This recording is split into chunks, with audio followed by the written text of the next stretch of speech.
ច្រើនពញាតិញោមបានសមាជិកថ្មីទៅបកកែថ្មីឡើយកំពុងកម្មឈើសេម៉ៅហើយឈ្មោះគេឈ្មោះសេម៉ៅ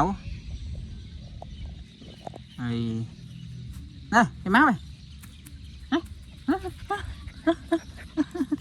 កំពុងលំពឹស